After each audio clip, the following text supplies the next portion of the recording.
নমস্কার বন্ধুরা, উমার রান্নাবাড়িতে আপনাদের ওয়েলকাম। আজ আমি একটি ঘরোয়া কড়াই পনির বানিয়ে দেখাবো।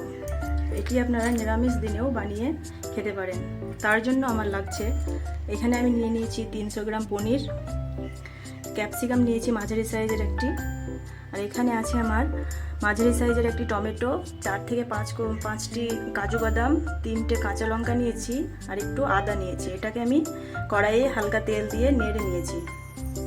আর এখানে আছে আমার 1 চামচ জিরে গুঁড়ো, 1 চামচ ধনে গুঁড়ো, 1 চামচ হলুদ গুঁড়ো, এটাকে জল দিয়ে গুলে রেখেছি। আর এখানে আছে একটি আমার ভাজা মশলা, যেটা আমি ঘরেই বানিয়েছি। ধনে আর জিরে গুঁড়ো, শুকনো লঙ্কা, তেজপাতা শুকনো খোলায় গুঁড়ো করে নিয়েছি ভেজে। আর এখানে আছে কসুরি মেথি আর স্বাদ মতো লবণ। এবার শুরু করি। এটাকে আমি আগে প্রথমে মিক্সিতে পেস্ট করে নেব। পেস্টটা আমার হয়ে গেছে। এবার পনিরটা ভেজে নেব।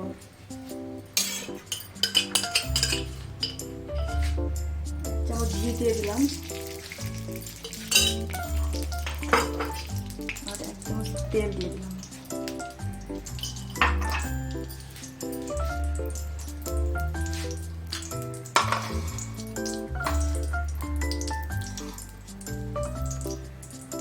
পনিরগুলো এবার আমি ভেজে নেব।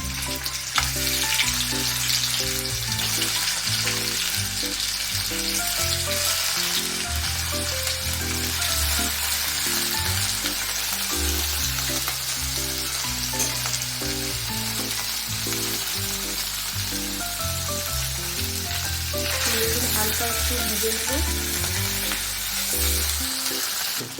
পনিরগুলো ভাজা হয়ে গেছে। এবার আমি পনিরগুলোকে গরম জলে দিয়ে দেবো।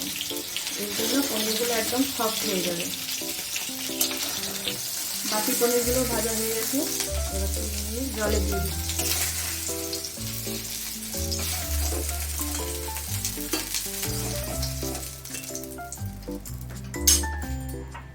ওই কড়াইয়ে আরেকটু তেল দিয়ে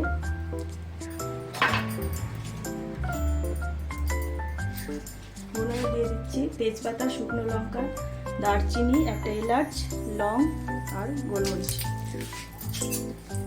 এটাকে একটু ভাজা ভাজা করে নেব।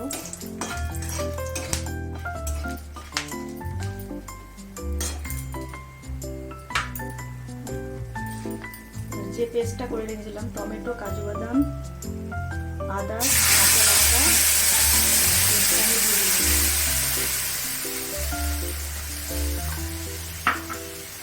এটাকে একটু ভাজা ভাজা করে নেব।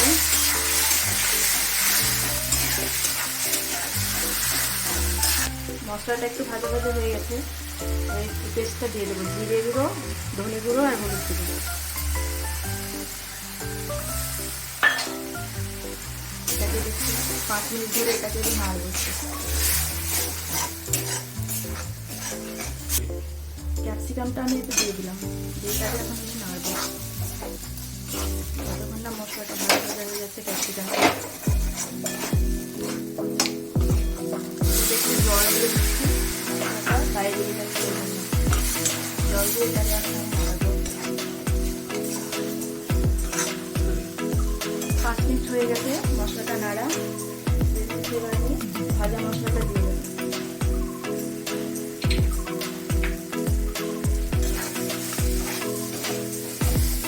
আর দিয়ে দেবো কসুরি মেথিটা।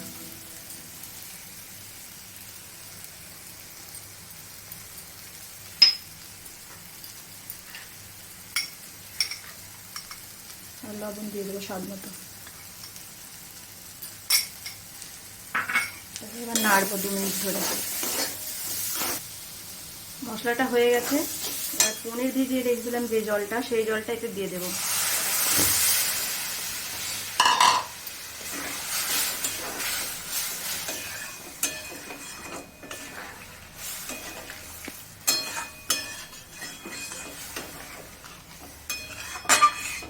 মশলার জলটা এখন 2 মিনিট ধরে ফুটবে। 2 মিনিট হয়ে গেছে। এবার পনিরটা দিয়ে দেবো।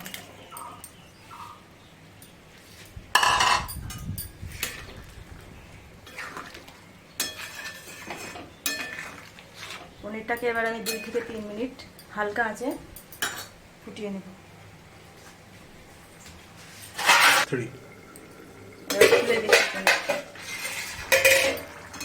একটা হয়ে গেছে, এবার নামিয়ে নেব।